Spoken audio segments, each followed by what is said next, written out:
Captain Jake Morrison stood on the bridge of the UES Valiant and looked out at the stars. 3 years of war had changed everything. The alien ships called Zephyrians had attacked human colonies without warning. They burned cities and killed millions of people. Now the aliens wanted to talk about peace. Jake did not trust them. The Zephyrians were tall creatures with blue skin and 4 arms. They spoke in clicks and whistles that sounded like broken metal. Their ships looked like giant knives floating in space. Everything about them screamed danger. Admiral Lisa Carter walked onto the bridge carrying a data pad. She looked tired. The war had aged her beyond her 40 years. Her brown hair now had streaks of gray and her green eyes showed the weight of command. "The peace talks are set for next week," she said to Jake. "We will meet them at the Kepler station in neutral space. They want us to bring only 5 ships, no weapons allowed." Jake turned from the window to face her. "No weapons? That sounds like a trap to me." Lisa nodded slowly. "I think so too. But the politicians on Earth want this war to end. Too many people have died already. The colonies are getting destroyed, one by one. We need to try for peace." Commander Ryan Blake entered the bridge at that moment. He was a big man with muscles that showed even through his uniform. His black hair was cut short in military style. Ryan had fought the Zephyrians in ground battles on 3 different planets. He knew how they fought. "Admiral, I just got the orders about the peace meeting," Ryan said. "This feels wrong. The Zephyrians do not make peace. They only understand strength and violence. Why would they suddenly want to talk?" Dr. Amanda Foster joined them on the bridge. She was the expert on alien life forms. Her blonde hair was tied back in a simple way. She carried a tablet full of information about Zephyrian culture and behavior. "I have been studying their language and customs for months," Amanda said. "The Zephyrians believe that only the strong deserve to live. They think weakness should be destroyed. Making peace goes against everything they believe in." Jake looked at each of them. These were good people who had fought hard in the war. They all felt the same thing he did. Something was not right about this peace offer. "What do we know about the meeting place?" Jake asked. Ryan checked his data. Hadasam were. "Kepler station is deep in space between our territory and theirs. It will take us 5 days to get there. The station is old and mostly empty. Perfect place for an ambush." Lisa sat down in the command chair. "I know what you are all thinking, but we have our orders. Earth Command wants us to try for peace. If the Zephyrians are planning something bad, we will deal with it." The next few days passed quickly. The human fleet prepared for the journey to Kepler station. 5 ships would make the trip. The UES Valiant would lead them. The other ships were the Darwin, the Liberty, the Horizon, and the Phoenix. All were supposed to be unarmed for the peace talks. Lieutenant Sam Parker worked in the communication center. He was young with red hair and freckles. Sam had been listening to alien radio signals for weeks. Something strange was happening in Zephyrian space. There was a lot of military traffic. Ships were moving to new positions. It looked like they were getting ready for something big. "Captain Morrison," Sam called out, "I am picking up weird signals from Zephyrian territory. Lots of ship movements. They are talking about something called Operation Final Strike." Jake came over to look at the data. The alien communications were coded, but Sam had broken some of them. The words he could read made Jake feel cold inside. "They keep mentioning the human fleet and the date of our peace meeting," Sam said. "This does not look like peace talk preparation to me." Jake took the information to Admiral Carter right away. She read through it with a dark expression on her face. "This confirms what we already suspected," Lisa said. "They are planning to attack us during the peace talks, but we still have to go. If we refuse, Earth will think we want the war to continue." Dr. Foster had been working on something in her lab. She came to find Jake with an excited look on her face. "I think I found something important," Amanda said. "I have been studying the way Zephyrian computers work. They all connect to each other through their main network. If I can get access to that network, I might be able to cause some problems for them." "What kind of problems?" Jake asked. "I have been writing a computer virus. It is designed to attack their ship systems. If I can get it into their network during the peace talks, it could shut down their weapons and engines." Jake smiled for the first time in days. That might give us an edge if things go bad. The human fleet left for Kepler Station 3 days later. As they traveled through space, everyone felt nervous. The peace talks might be real, but probably they were flying into a trap. Ryan Blake spent time checking the ship weapons that were supposed to be removed. Jake had decided to keep some of them hidden. If the Zephyrians wanted to fight, humans would be ready. "How many weapons do we actually have?" Jake asked Ryan privately. "Enough to surprise them," Ryan replied. "The railguns are hidden inside the cargo bays. The missile tubes look like waste disposal systems. If they scan us, they will see a peaceful ship. But we can fight if we need to." As they got closer to Kepler Station, more strange things happened. Sam picked up signals from ships that should not be there. The empty space around the station was not really empty. Something was hiding in the darkness. "Captain, I am detecting at least 20 ships near the station," Sam reported. "They are using some kind of hiding technology. I can barely see them on sensors." Jake looked at the data. 20 ships was more than enough to destroy the human fleet. The peace talks were definitely a trap, but now they were too close to turn back. They would have to go through with the meeting and hope their hidden weapons would be enough. Admiral Carter spoke to the crew over the ship communication system. "We all know this might be a trap, but we are going to that station. We will try for peace one more time. If the Zephyrians want to fight instead, we will show them what humans can do." The 5 human ships continued toward Kepler Station. Behind them, more human ships followed at a safe distance. Jake had arranged for backup, without telling Earth Command. If this was a trap, the Zephyrians would get a surprise of their own. Kepler Station looked dead when the human fleet arrived. The old metal structure floated in space like a broken skeleton. Its lights were mostly dark. Only a few sections showed any sign of life. Jake Morrison studied the station through his ship sensors. "It looks empty," Commander Ryan Blake said as he stood next to Jake on the bridge. "But my gut tells me we are being watched." Lieutenant Sam Parker worked at his station nearby. His fingers moved quickly over the controls as he scanned for hidden ships. The readings were confusing. Space around the station seemed empty, but something felt wrong. "Captain, I am getting weird readings," Sam said. "There are energy signatures out there, but I cannot get a clear picture. Something is blocking my scans." Admiral Lisa Carter joined them on the bridge. She wore her best uniform for the peace talks. Her face looked calm, but Jake could see worry in her eyes. "The Zephyrians are already here," she said. "Their flagship, the Sovereign's Wrath, is docked at the station. We are supposed to meet their High Commander Zoltex in 1 hour."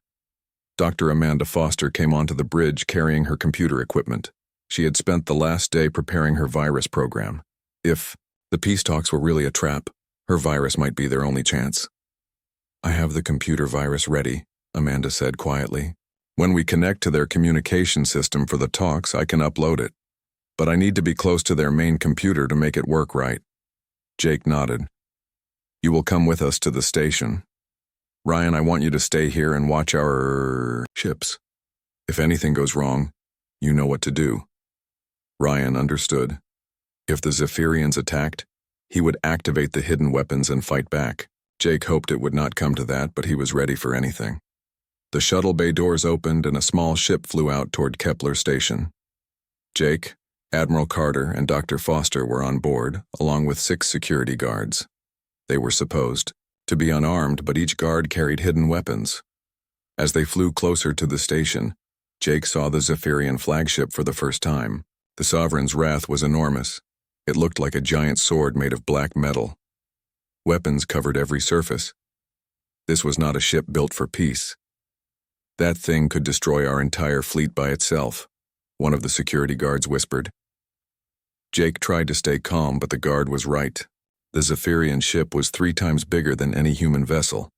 Its weapons could reach across vast distances. If this was a trap, they were badly outnumbered. The shuttle docked at Kepler Station without problems. The airlock opened and they stepped inside. The station was old and cold. Their footsteps echoed in the empty corridors. Emergency lights provided the only illumination. High Commander Zoltex was waiting for them in the main conference room. He was tall like all Zephyrians, with blue skin and 4 powerful arms. His eyes were black and showed no emotion. 2 other Zephyrians stood behind him like bodyguards. "Welcome, humans," Zoltek said in broken English. "We are here to discuss peace between our peoples." Admiral Carter stepped forward. "We hope to end this war and find a way for both our species to coexist." Zoltek made a sound that might have been laughter. "Yes, end the war. That is exactly what we plan to do today." Something in his voice made Jake feel nervous. The way Zoltek said those words did not sound peaceful. It sounded threatening. Dr. Foster moved toward the communication equipment in the room. She needed to connect her computer to upload the virus, but as she got closer, one of the Zephyrian guards stepped in her way.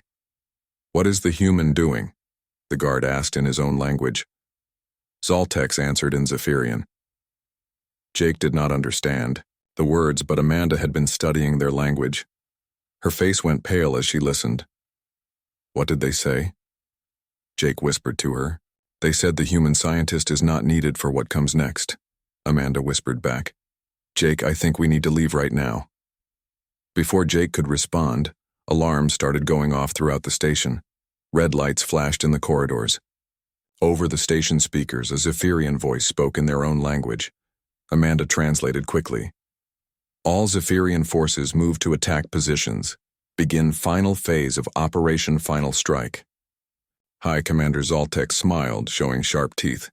"I am sorry, humans. There will be no peace today. There will be no peace ever. Today, your species dies." The Zephyrian guards reached for their weapons. Jake and his security team reacted faster. Hidden guns appeared in their hands and they fired first. Energy blasts lit up the conference room as both sides started shooting. "Get to the shuttle," Jake yelled over the noise of battle. They fought their way out of the conference room and ran through the station corridors. Behind them, more Zephyrian soldiers appeared. The station that had seemed empty was suddenly full of enemy fighters. Amanda managed to connect her computer to a station terminal as they ran past. "I got the virus uploaded," she shouted. "It should start spreading through their network now." They reached the shuttle bay as Zephyrian ships began appearing all around Kepler Station. The hidden fleet that Sam had detected was revealing itself. Jake counted at least 30 alien warships. "Get us back to the Valiant now," Jake ordered the shuttle pilot. As their small ship raced back toward the human fleet, Jake watched the traps spring around them. Zephyrian ships came out of hiding from every direction. They had been waiting for this moment for a long time. On the communication system, Jake heard Admiral Carter trying to contact the Zephyrian fleet. "This is Admiral Carter. We came here for peace talks." "Why are you powering weapons?" High Commander Zoltek answered from his flagship. "There are no peace talks, human. There is only death. Your fleet will be destroyed. Then we will finish what we started and burn every human world." Jake felt anger building inside him. The Zephyrians had never wanted peace. They had lied about everything just to get the human fleet into a trap. They thought humans were weak and stupid. They are about to learn how wrong they are, Jake said to himself. Back on the UES Valiant, Commander Ryan Blake saw the enemy ships appearing on sensors. He did not wait for orders. His fingers moved across the weapon controls and hidden gun. Ports opened all over the human ships. "All ships prepare for battle," Ryan announced on the fleet communication system. "The peace talks are over. Time to show these aliens what humans do to liars." The space around Kepler Station was about to become a battlefield. The Zephyrians thought they were about to massacre helpless diplomats.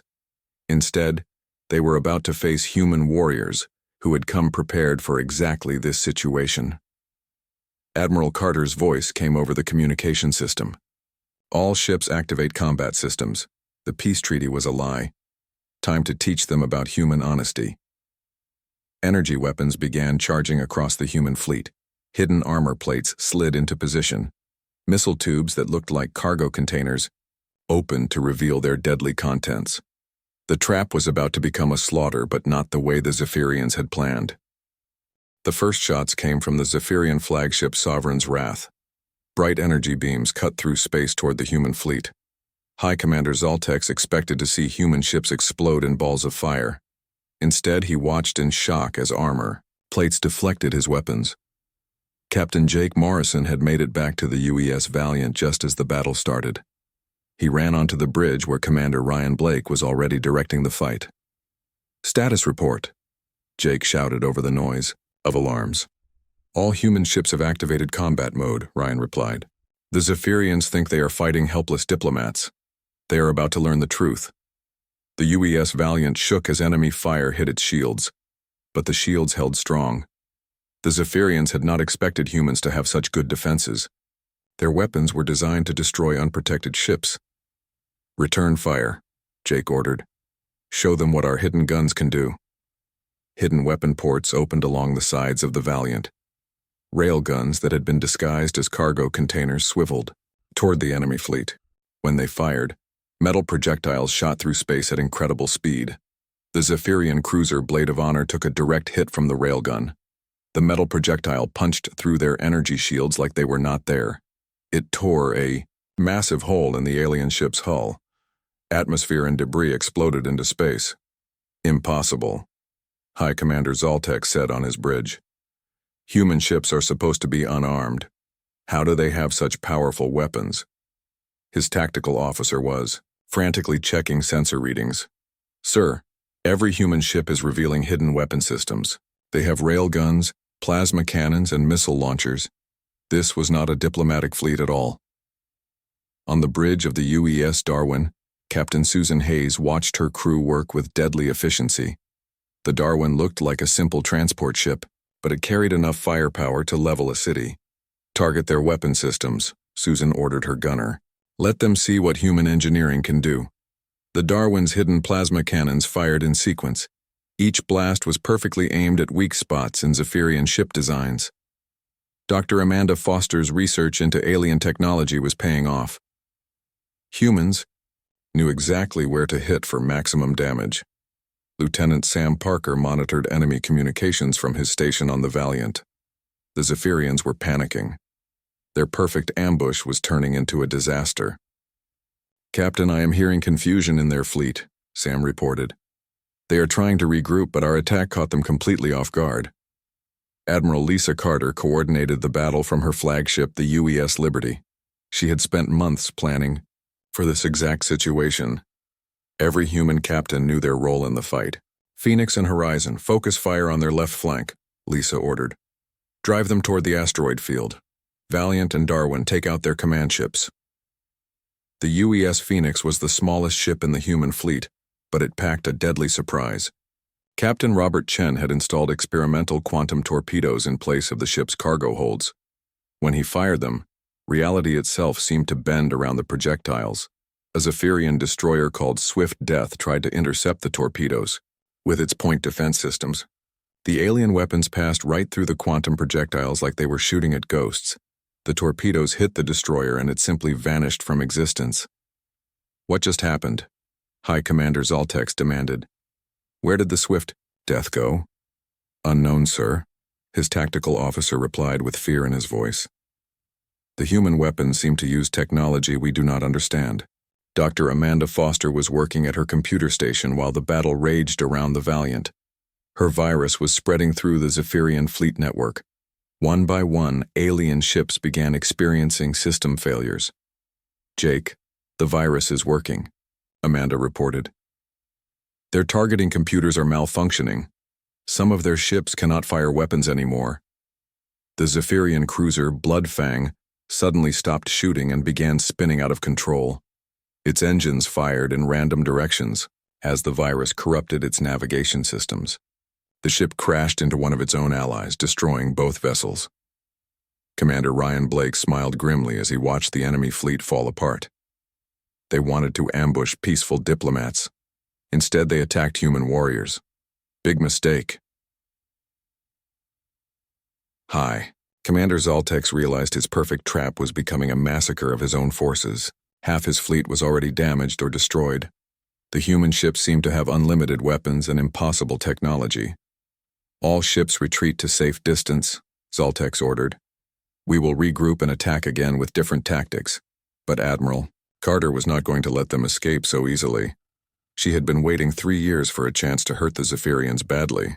This was her opportunity to end their threat forever. Pursuit formation, Lisa commanded. Do not let any of them get away. Today we finish what they started. The human fleet chased the retreating Zephyrians through the asteroid field near Kepler Station. The aliens tried to use the floating rocks as cover, but human sensors could track them easily. Captain Jake Morrison pushed the Valiant to maximum speed as they hunted the enemy flagship.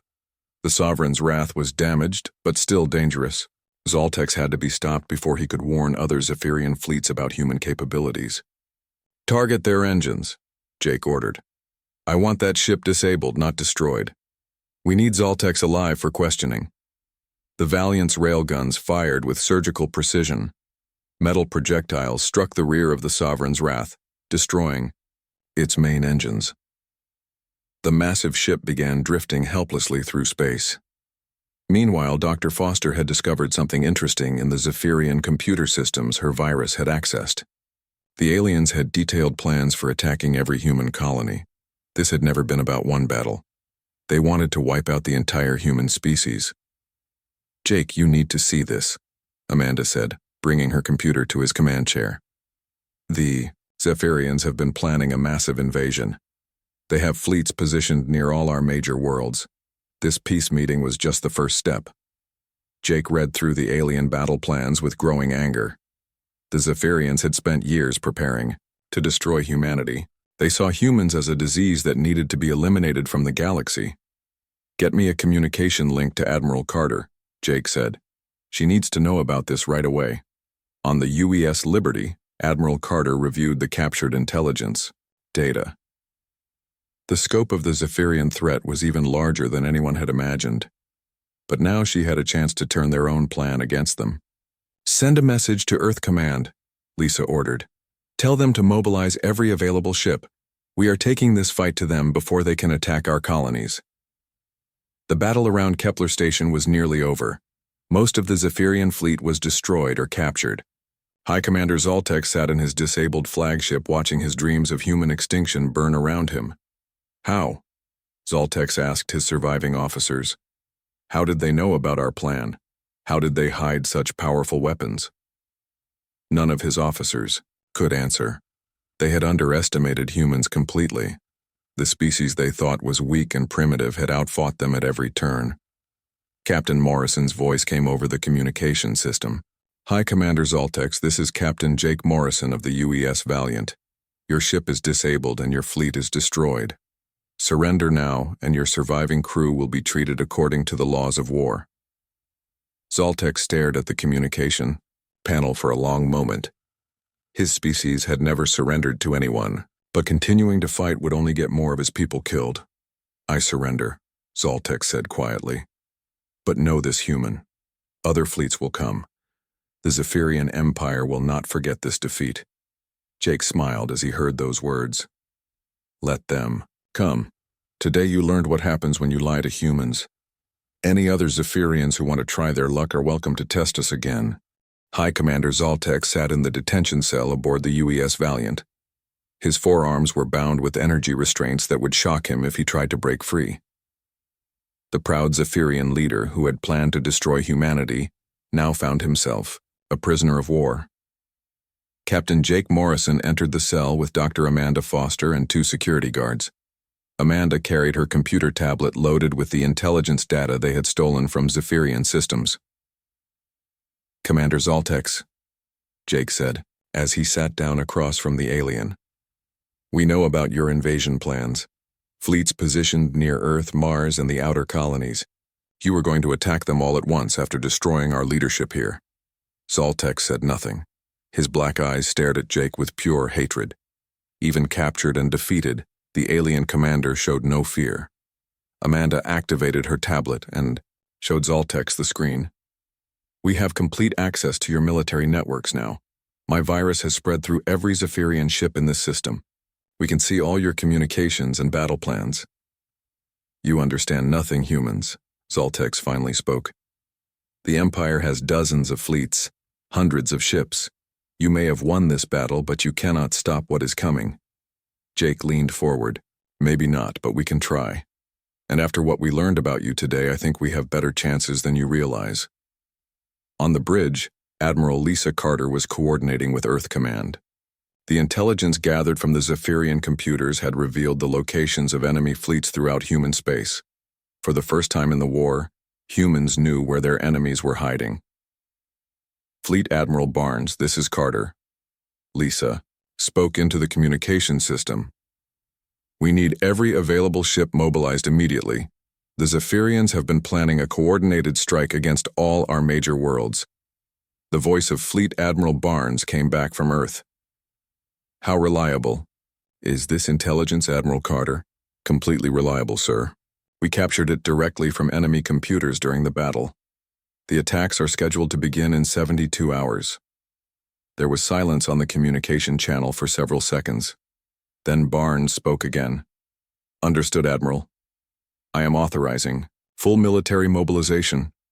Every ship, every weapon, every soldier we have will be ready. Commander Ryan Blake was supervising repairs to the human fleet. The battle had been won, but several ships were damaged. The UES Horizon had taken heavy fire and needed new armor plating. How long before we are ready to move? Jake asked Ryan as he returned to the bridge. 6 hours for basic repairs, Ryan replied. But Captain, we only have 5 ships. The intelligence data shows Zephyrian fleets with 50 or more vessels each. Even with our hidden weapons, those are bad odds. Jake smiled. Who said we are? Only taking 5 ships? At that moment, new contacts appeared on the sensor screens. Ships were dropping out of hyperspace all around Kepler Station. But these were not Zephyrian vessels. They were human warships arriving from bases throughout the galaxy. Lieutenant Sam Parker counted the arriving ships with excitement. Captain, I show 47 human vessels on sensors. The entire Second Fleet is here, plus reinforcements from the Home Guard. Admiral Carter's voice came over the fleet communication system. All ships, this is Admiral Carter. Welcome to Kepler Station. I hope you are ready for a fight because we are taking the war to them. The new arrivals included massive battleships that had been hidden in deep space shipyards. The UES Thunderbolt was 3 times larger than any ship in the original diplomatic fleet. Its armor was thick enough to stop small asteroids, and its weapons could destroy enemy vessels from across a solar system. Captain Maria Santos commanded the Thunderbolt. She had been fighting Zephyrians longer than almost anyone in the human military. When she heard about the failed ambush, she volunteered to lead the counterattack. Admiral Carter, this is Captain Santos, Maria said over the communication system. The Thunderbolt and her escort ships are ready for orders. Just point us at the enemy. Dr. Foster was analyzing more data from the captured Zephyrian computers. What she found made her call Jake to her laboratory immediately. Look at this, Amanda said, showing Jake her computer screen. The Zephyrians have been studying human technology for years. They know about our weapons, our ships, even our military tactics, but they do not know about our newest developments. Jake studied the data. What kind of newest developments? The quantum torpedoes that the Phoenix used in the battle, the adaptive armor on our ships, the computer virus I created. None of these technologies appear in their intelligence files. They have been preparing to fight the humans from 3 years ago, not the humans of today. This was excellent news. The Zephyrians had planned their invasion based on outdated information about human capabilities. They expected to face the same weapons and tactics that had been used at the start of the war. Admiral Carter gathered the fleet commanders for a strategy meeting. Representatives from 47 ships attended either in person or through video communication links. Ladies and gentlemen, Lisa began, we have been given a rare opportunity. For the first time in this war, we know exactly where the enemy is and what they are planning. We are going to hit them before they can attack our colonies. Captain Santos raised her hand. What about their numerical advantage? The intelligence data shows they have over 300 ships positioned for the invasion. 300 ships that think they are fighting an inferior enemy, Lisa replied. They do not know about our new weapons or our real capabilities. We are going to use that against them. The plan was ambitious but simple. The human fleet would split into 3 groups and attack the main Zephyrian staging areas simultaneously. Each group would target enemy command ships first, then use Amanda's virus to disable the rest of their fleets. Jake would lead one group to the Proxima system, where a Zephyrian fleet was preparing to attack Earth. Captain Santos would take her battleships to the Tau Ceti system to defend the Mars colonies. Admiral Carter would personally lead the assault on the main enemy base in the Wolf system. As the meeting ended, Jake felt more confident than he had in months. The Zephyrians had made a critical mistake by underestimating humanity. Their trap had failed, and now they would pay the price for their deception. High Commander Zaltex was brought to the bridge under heavy guard. Admiral Carter wanted him to see what was about to happen to his fleets. "Your empire made one fatal error," Lisa told the alien commander. "You thought peace talks meant we were weak. You thought diplomacy meant we were unprepared for war. You learned today that humans can do both at the same time." Zaltex watched through the viewports as human ships prepared for hyperspace jumps. The fleet that had come to Kepler Station for peace was now departing for war. But this time, humanity would strike first. "You may win battles," Zaltex said quietly, "but the Empire is vast. We have allies throughout the galaxy, other species that hate humans as much as we do. This war is far from over." Jake stepped forward. "Maybe not, but after today those other species will think twice before making the same mistake you did. Humans keep their word. When we say we want peace, we mean it. But when someone lies to us and tries to murder our people, we remember that too." The human fleet began jumping to hyperspace. Ship after ship vanished in flashes of light as they departed for battle. The space around Kepler Station became quiet once again, but across human territory, Zephyrian fleets were about to discover that their careful plans had been compromised. The species they thought they could easily destroy was coming for them with weapons and tactics they had never seen before. The peace treaty had indeed been a lie. But the Zephyrians were about to learn that lying to humans was the worst mistake they could have made. The Proxima system was supposed to be the launch point for the Zephyrian attack on Earth. 50 alien warships floated in formation around the gas giant, waiting for the signal to begin their assault on humanity's home world. They had no idea that Captain Jake Morrison and 15 human ships were about to drop out of hyperspace right on top of them. Fleet Commander Kethex stood on the bridge of his flagship Eternal Fury. He was reviewing the attack plans one final time when his sensor officer called out in alarm. "Sir, multiple hyperspace signatures detected. Human ships are entering the system." Kethex turned to stare at his sensor displays. This was impossible.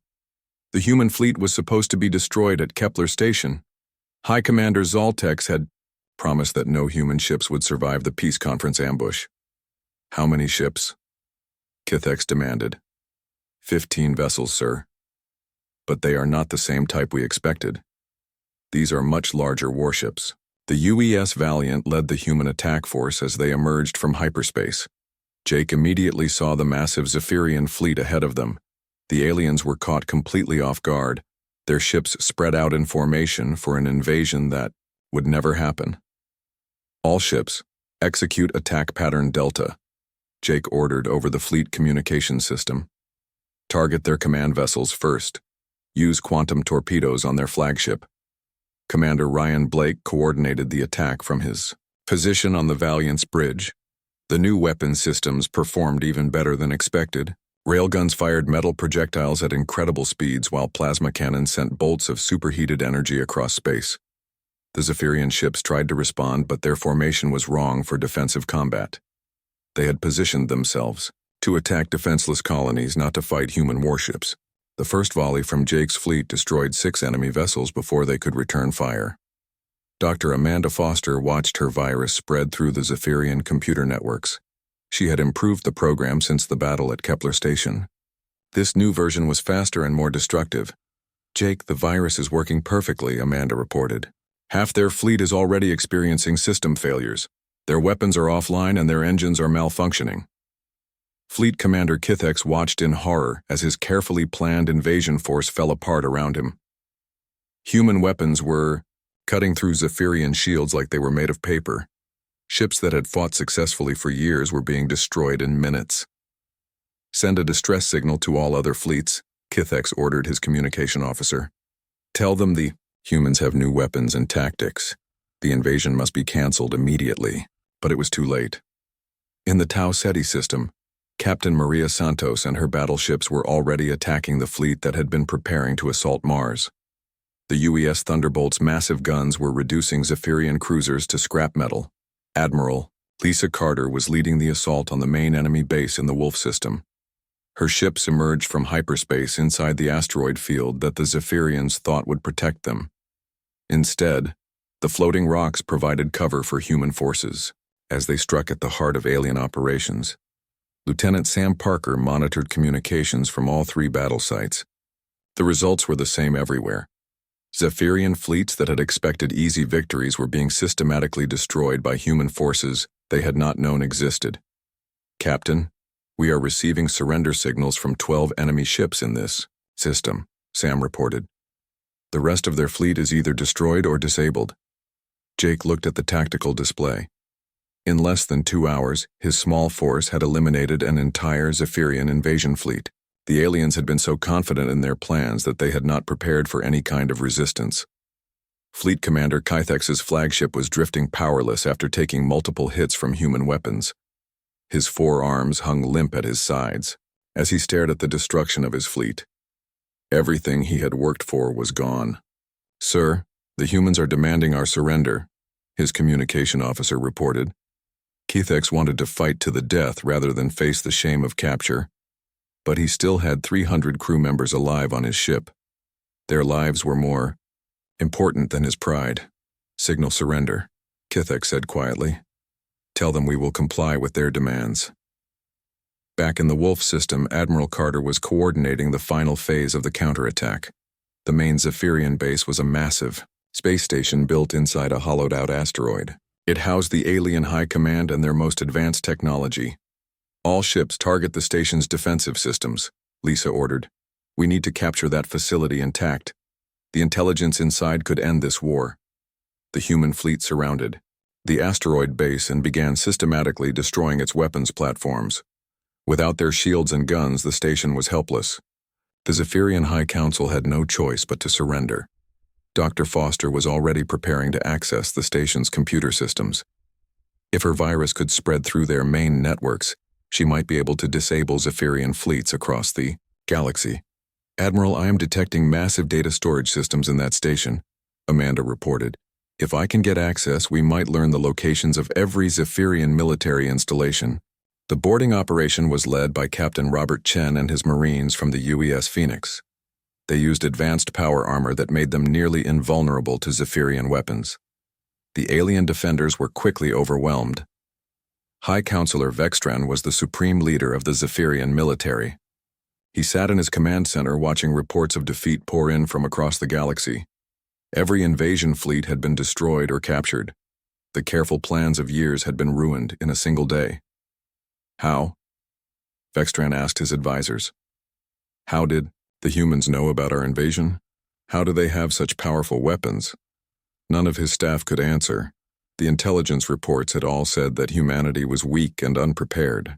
The peace conference was supposed to eliminate their leadership and leave them defenseless.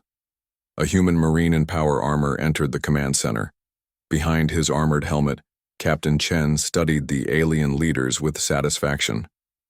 "High Counselor Vextran, I am Captain Robert Chen of the Earth Defense Forces. This facility is now under human control. You and your staff are prisoners of war." Vextran looked at the human soldier with a mixture of fear and respect. "You have won this battle, human. But the Empire spans many star systems. This war is not over." "Maybe not," Chen replied. "But after today, I think your people will think twice before lying to humans again." Dr. Foster's virus had spread through the captured station's computers. The intelligence gathered was beyond anything humans had hoped for. Complete star charts showing every Zephyrian base, fleet positions throughout their territory, even the locations of their secret weapons research facilities. Admiral Carter reviewed the captured data with amazement. "This is everything we need to end the war permanently. We know where they are and what they have. The Zephyrians will never be able to threaten human space again." Jake Morrison stood on the bridge of the Valiant as reports came in from all three battle sites. Every Zephyrian invasion fleet had been defeated. Hundreds of enemy ships were destroyed or captured. The alien threat to human colonies was eliminated. "Send a message to all Zephyrian forces," Jake ordered Lieutenant Parker. "Tell them that, Any species that wants to negotiate with humanity will be welcomed. But anyone who tries to use deception or violence against us will face the same fate as these invasion fleets. High Commander Zoltek sat in his cell aboard the Valiant and listened to the reports of defeat. His grand plan to destroy humanity had not only failed, it had led to the destruction of Zephyrian military power. The species he had thought weak and primitive had outfought them at every turn. The humans were right, Zoltek said to himself. They came to the peace talks in good faith. We were the ones who lied. We paid the price for our deception. News of the human victories spread quickly throughout the galaxy. Other alien species that had been planning their own attacks on human territory suddenly reconsidered their plans. The humans had proven they could defend themselves against any threat. Admiral Carter addressed the combined human fleet as they prepared to return home. Today we learned an important lesson. Humanity will always prefer peace to war. But when someone lies to us and threatens our people, we will respond with overwhelming force. The peace treaty had indeed been a lie, but the Zephyrian deception had backfired completely. Instead of destroying humanity, it had revealed the true strength of human civilization. Any species in the galaxy that wanted peace could have it. But those who chose war would discover that humans were always ready for that too. Captain Jake Morrison looked out at the stars as the human fleet prepared for the journey home. The war was far from over, but today had changed everything. The galaxy now knew that humanity could not be deceived or intimidated. The peace treaty was a lie, but human resolve was absolutely real, and that would make all the difference in the battles yet to come.